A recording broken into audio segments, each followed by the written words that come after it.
10, 9, ignition sequence start. 6.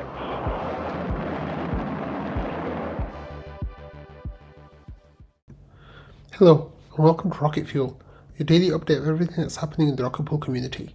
My name is Wack. Today is September 9th, and I've got this episode here today that's quite packed, so let's get started. We're going to start with this news about Base, which of course is an Ethereum Layer 2. Base is the Layer 2 that was started by Coinbase, one of the biggest centralized exchanges in the world, and it's setting up as a permissionless chain that is based on the Optimism stack, the OP stack, and it's ready to go. So what's really cool here is that the Base protocol has had rETH bridged over to it through their native bridge, and it also has had RPL bridged to it through the native bridge. So far only 8 tokens, I believe, are able to, 12 tokens. There's just 12 tokens available, and 2 of those are rETH and RPL, which I think is a really great marker for Rocket Pool's credibility and inclusion in this time. And it's going to be the first LST, I think, that is moving over to Base. Of course, this is just tokens that people are moving back and forth. It's not going to impact any of the minting or the deposit pool or the staking or anything like that. It's just a matter of sending your rETH over to Base, or your RPL, of course, and then using those on Base in their DeFi integrations. Now, Base, transactions have a price that's around 15 cents, I think, or between 10 and 15 cents. But then with proto-dank sharding in 4844, we will be able to reduce that cost by about by 90%, and that means that we might be seeing sub-cent transfers on these chains. So that's really exciting to see, and I'm glad that Rocket Pool has the front of line service on this. Okay, let's move over to this this comment by Joe.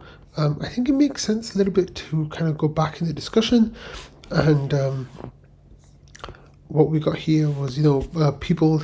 Copper Horse was asking about mega pools and what the bonding is going to look like for mega pools, and about LEB4s on their own. And Patcher says that mega pools will let us mint F load of rETH, and then I said, what's the Copper said, what's the timeline? It said 8 to 12 months, depending on how upgrades go for Ethereum and Rocket Pool.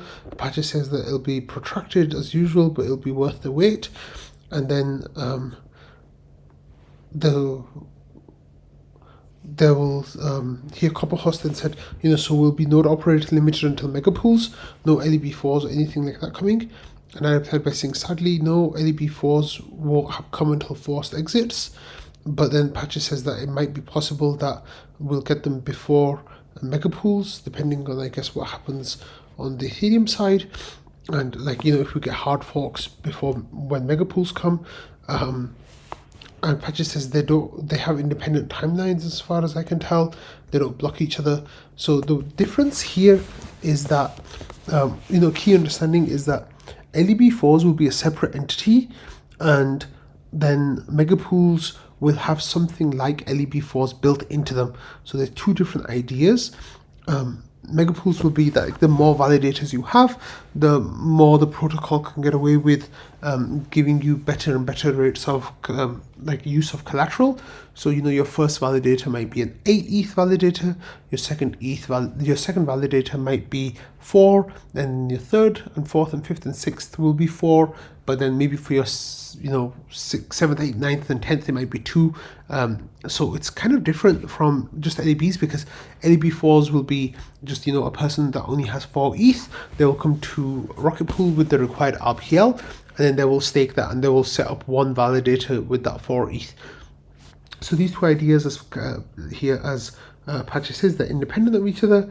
So then what ended up happening was we got Joe popped in. He says, quick breaking of silence. My understanding is we've settled on making LEB4s as part of Saturn and megapools, which does in fact mean they require forced exits. So it looks like, LEBs and megapools will be coming at the same time, and both of those will be coming when we get forced exits.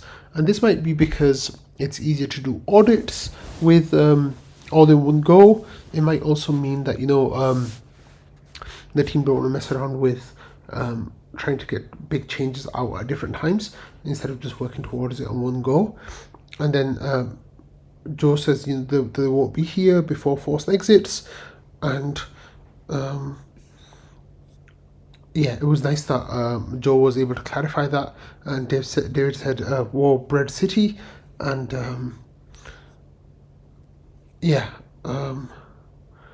so Kane is already working on building out megapools, which is what Joe says here as well.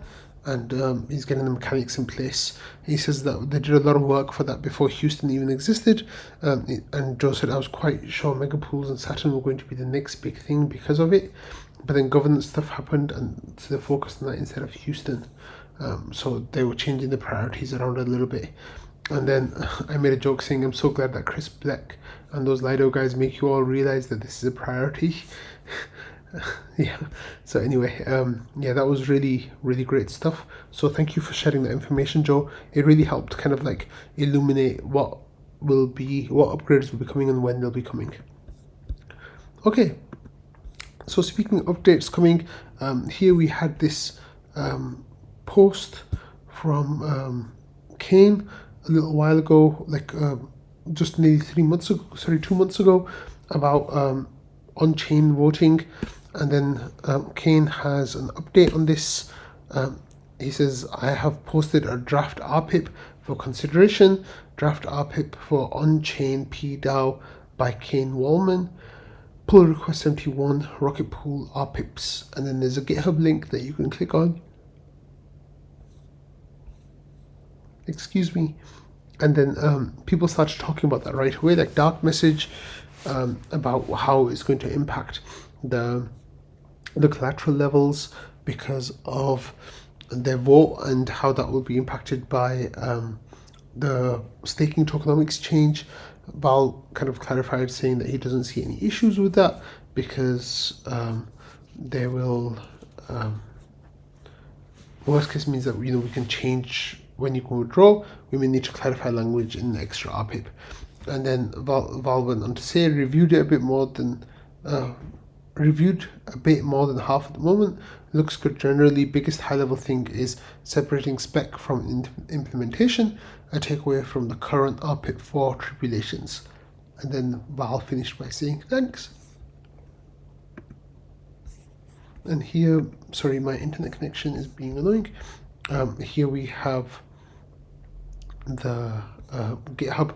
So if you want to go and have a look around, you can poke around in GitHub. I have no idea where it is that you'll find it, but I tried poking around with it, but I couldn't find the RPIP. But for those of you who are more familiar with navigating around GitHub, you should be able to find the text. And let me see, it says 2 days ago over here, but I can't find the actual file that is 2 days ago. So here it is, RPIP 29. Oh, that's from Schifrin. So this is what I mean. Oh, maybe it's RPIP 30. No, that is not it also.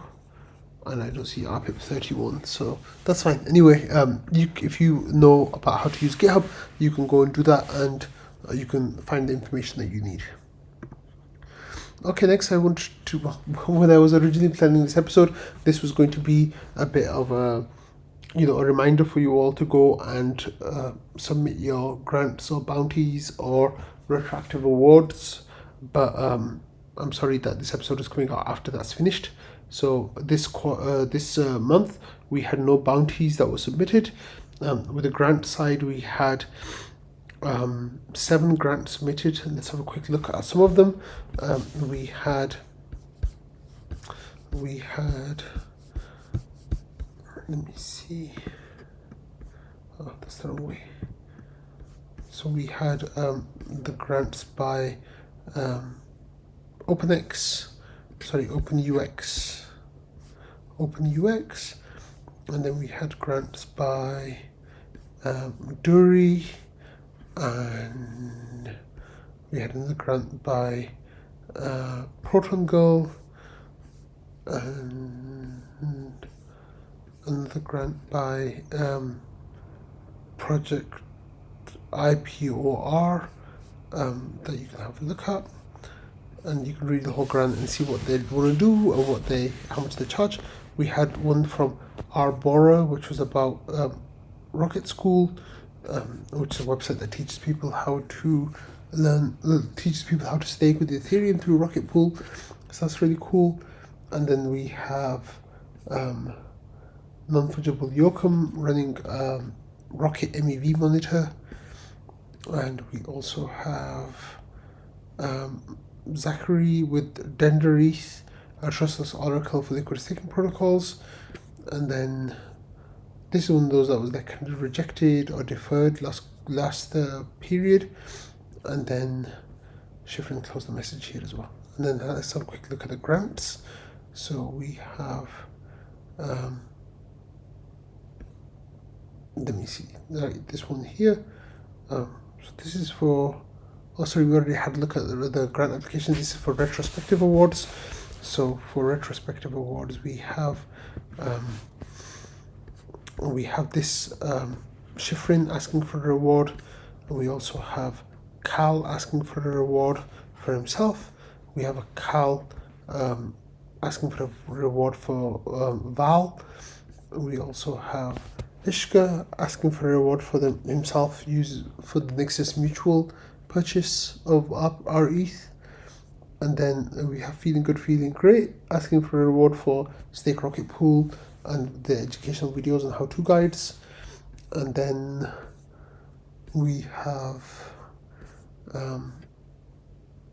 another retroactive award from Stake Rocket Pool, ask for Kent Philly for asking for rpldefi.com and the updates that go into that. And then that was the end of the grants period. So the next thing happened is the GMC members will deliberate, and then I think next week or the following week we'll reach out to we'll reach out to community members, to grant applicants, to ask them about basically a period of negotiation to try to figure out how to best serve their needs in that period.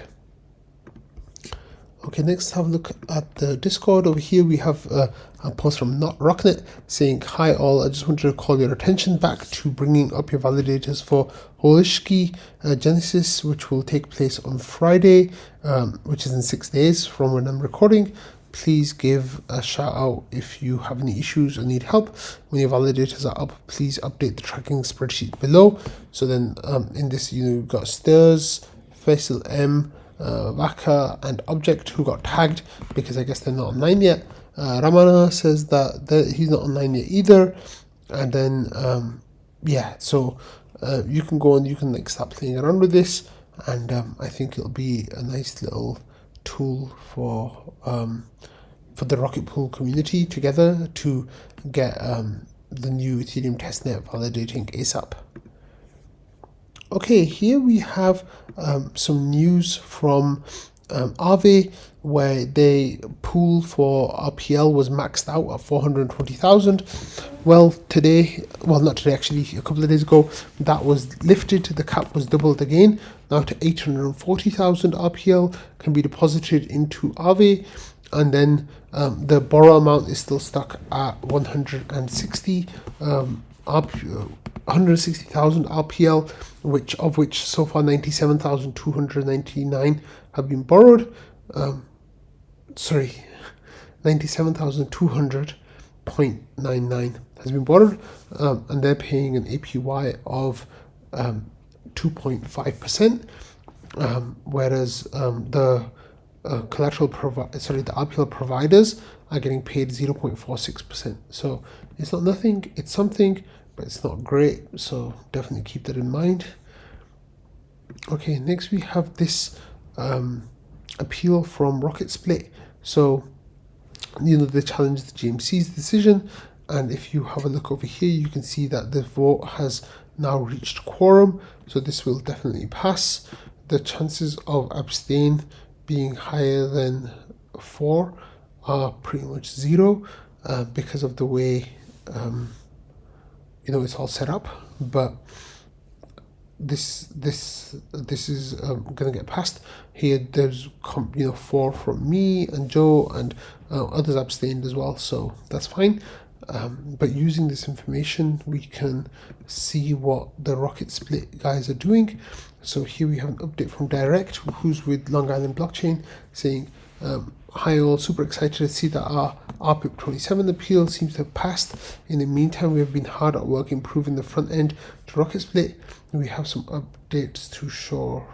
So here, if you click on it, you can see that there's a YouTube video, and there's the information that you need from that. So you can go and check it out. Watch the video; it'll show you how the splits happen. So you can enter the address, and then it's like a really intuitive front end where you can put the information you want. You can connect with your wallet, and then you can use this creator to kind of like move things around and add the information that you need. But definitely go and give this whole video a watch and a listen, and I think it's really cool for you to see that. But here, like this, there's different ideas here that you can kind of slide around and see how it all works. So it's a nice little snapshot of the work that has been done so far, and I think it's really cool that they're making such great developments already. But I just wanted to share that with you, that Rocket Split hopefully will be online soon. TM. Okay, this is a really interesting story that came to my attention a couple of days ago, and it was brought to my attention. So it says Rocket Pool powers and authorities. So here Pros11 had this post where he's talking about the Gov Alpha produced a report describing the powers and authorities within Rocket Pool based on community documentation like RPIPs, GitHub repos, and forum posts, and smart contract code. We've broken these down into the principles, and agents all have a role that impacts the Rocket Pool protocol. So they talk about the different definitions of what can be useful. And here it says, where the authorities are, and the different principles and agents, such as the ODAO, and then the Guardian, of course, the PDAO, and all the information that goes with that. And then, so definitely go and check out this post. It's already gotten some really nice feedback. It's really detailed, so it'll take you quite a long time to get through it all. But if you have a look, Valdov said first, this is fantastic, and he had a minor quibble, and then already getting some useful feedback in various places. So the feedback received was right there, and then they kind of edited the post to kind of cover that. And then Dr. Doofus says, damn, this is pretty good. We'll read in detail and try to figure things that Val is wrong about. So yeah, thanks Pros for doing that, and definitely go and give this a read if you are at all curious about that.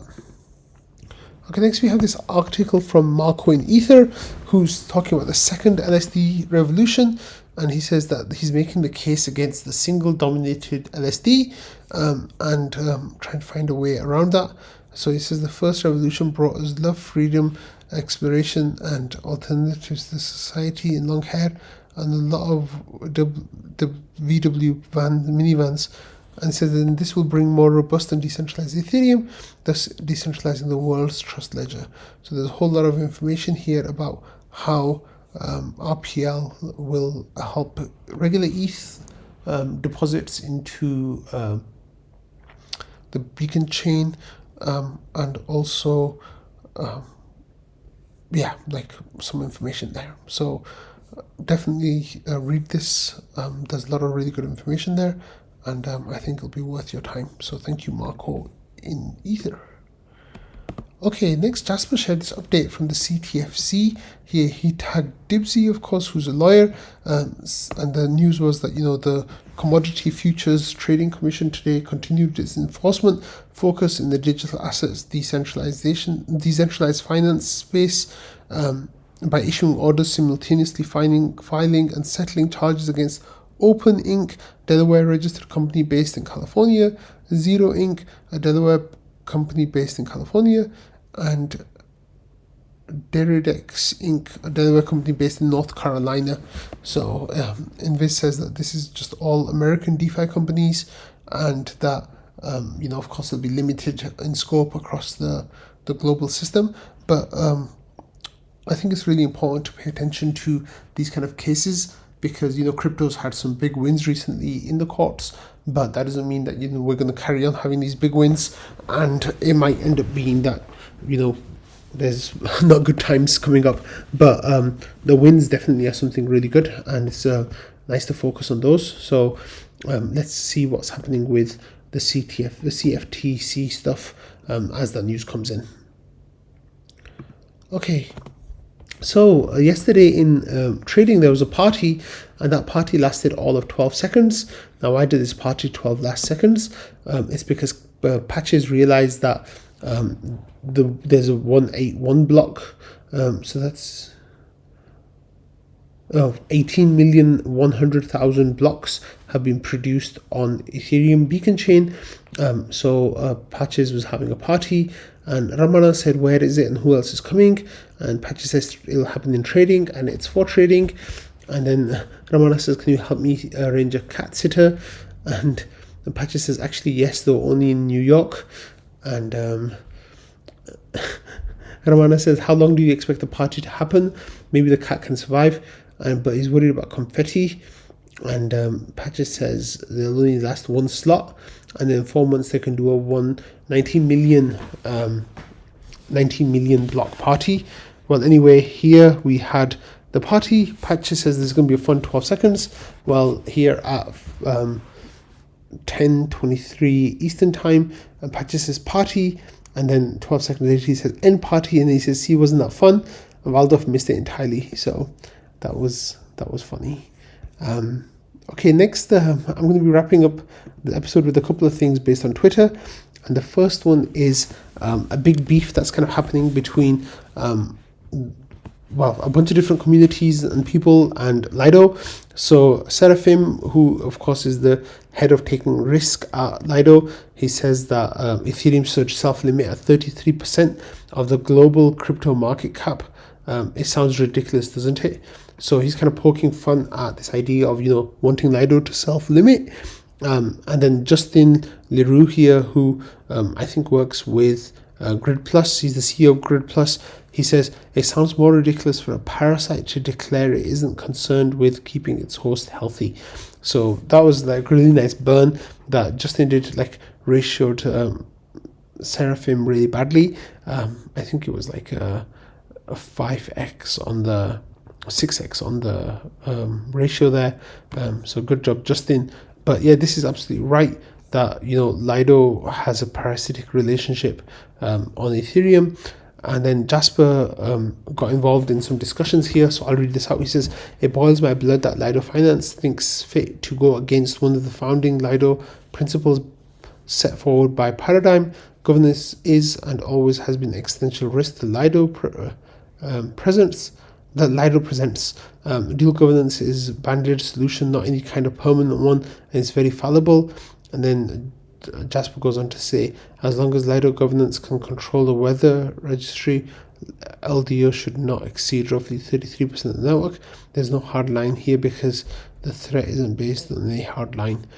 And then he goes on to explain a whole bunch of things. So definitely give this thread a listen if you want to talk about what Paradigm was saying in the research paper that led to Lido being created. He says, we have to emphasize how important it is that the decentralized staking pool by that point has shed all of its good governance functionality. Neither fees, nor withdrawals addresses, nor the validator registry can be allowed to change allowed to be changed by human inputs. So here we have what they were saying before, and how that's changing now by them adding more governance instead of removing governance features. Well, that led to some people who are quite upset here, like Banteg, who you might know from it says the bunny talisman of Yearn. So Yearn protocol a couple of years ago got really big, and Banteg was one of the people who was kind of like around with that time. So he was responding to Jasper's tweet about the one that we just read part of, and he says, imagine being a marketer whose tweets look like this, starting with, it boils my blood that and then like a ramble about a competitor, really makes me want to try out the thing that you forgot to promote. So there was a bit of a back and forth here. And then Jasper says, let's be real, there are only 30 people left on crypto Twitter. But anyway, over here, Banteg then goes on to say, retweet this. It says Lido, retweeting a post that says Lido isn't a single entity, it's a coordination layer between stakers and independent node operators. So far, Lido has been operating well, has not harmed Ethereum, has arguably made it more resilient. If you're going to advocate for change, then the burden of proof is on you. And then Banteg says, without Lido, it's all sexes and 3 hobbyist validators. And then that was like the next step in the discussion. And then after that, we had Jasper here replying to Banteg, the tweet about the marketer. And then Jasper says, imagine thinking that my years-long criticisms about Lido Finance is marketing. Is your escapade worth selling out the chain for? What a joke. So there was a lot of back and forth. Banteg then says Rocket Pool shills need to learn some tact from Link Marines so they can stop being annoying while still getting their way. Link Marines is a community that's based around Chainlink, and they got really famous a few years ago for having really hardcore fans. Rocket Pool doesn't have anything like that. Banteg says, if your day consists of throwing mud and inventing conspiracy theories about your competition, it's probably time to rethink your marketing strategy. At best, it does not invite anyone to look into your project. At worst, it's off-putting for people with a previously neutral opinion. And then Chris Black here says, lol, Rocket Pool shills are way more sane than Chainlink shills. And he says, I'm an expert on this topic. And I replied by saying, Chris knows sanity when he sees it, which of course is a joke because Chris is not sane. Sorry, Chris. You're not watching anyway, so that's fine. And then Kane says, if you're learning tact from Link Marines, you need to question your life choices, to be honest. So like these people were just coming out of everywhere, like really piling on the criticism Lido, and totally justified criticism at that. Jasper then kind of replied to Seraphim here. Seraphim is saying, I have to respond to this. Don't let the campaign fool you. Lido Finance does not shed any of its governance functionality. In fact, it plans on growing it. And then Seraphim says, my boys, what are you smoking? I want it too. And then he kind of goes and shows that, we're allocating so much to this new voting system that they're doing. And it's going to be 2-tier voting. And there'll be this aspect of it and that aspect of it. And how they're going to have like a veto from ST ETH holders, etc. And then Jasper had a really great reply to that, saying, kind of tweeting parts of what Seraphim said. He says, at the moment, allocated to implementing dual governance, which takes, and this is my brother, I started the post explaining how dual governance isn't a solution. And then next he says, and then there's more of course, and he says, similarly on a 4-year horizon, allocation of stake among node operators will be done via automated risk management logic. Jasper says, I've never seen this one discussed before. The staking route has a vast increase in governance power. Governance will control how much stake goes into each module, including the ability to offboard entire modules, a huge amount of power. Also, you've conveniently left out how their forced exits will be largest expansion of Lido's control over stake yet. Friend, that wasn't a response. You're just repeating the arguments I originally tore apart. And then there was a reply here from Dimitri saying, the dual governance actually to combine existing agility with the ultimate security by allowing ST ETH holders to say no. Find this great approach that we've never seen before in crypto. Same Rocket Pool governance model, and both makes ETH more resilient. Jasper says, I understand dual governance dual governance is the implementation of veto power. However, that's a very weak source reassurance against malicious LDO attempts, because it requires the LST holders to be mindful of LDO governance. That's a high barrier. If you lower the veto percentage too low, you open the DAO to spam veto attacks. If it's too high, then, this is my words, then obviously you won't be able to pass any votes, because the Lido holders might not be interested in governance votes. So there might be some big problems with this, and that's just an example from right up from the top. So definitely read all of this back and forth from Jasper and the Lido guys, and then here we have one last tweet to cover here, but there've been a whole lot more. So Jasper says it's pretty incredible that Rocket Pool has been working on liquid staking for 6 years now. Dave is an Ethereum OG and pioneer in liquid staking, despite being almost completely hidden from the media limelight, letting his code speak for him. And here we have Mippo, who is a co-host of the Bell Curve podcast, finding an old blog post from Dave from 2017, and then they kind of like started talking about how when they did a deep dive into the history of LSTs, they missed this post from Rocket Pool, and it wasn't counted in their episode. But it says that this was 2017. It was very early in the history of staking pool operators, and the Rocket Pool was on the cutting edge at the time. And then talking about the different kind of tokens and how they would all work, and how the difference is between the tokens as they were imagined back then and how they're imagined now. And then Mippo says, if you skip it to the end, here's the TLDR. Rocket Pool was an early innovator in staking pools and deserve more credit in the season.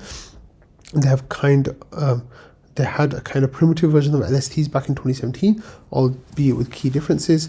And then credit for LST still goes to Felix. So the fact that they're acknowledging that they had some limitations in their research was really good, and it means that hopefully they'll be able to the Rocket Pool will become people will become a bit more aware of the work that's gone into Rocket Pool. Okay, and I'm going to finish today's episode with this post from Trading, where Nokcha said Vitalik's Twitter got hacked, do not interact. And then Superfish says that the Twitter's been breached, don't click on links to mint NFTs.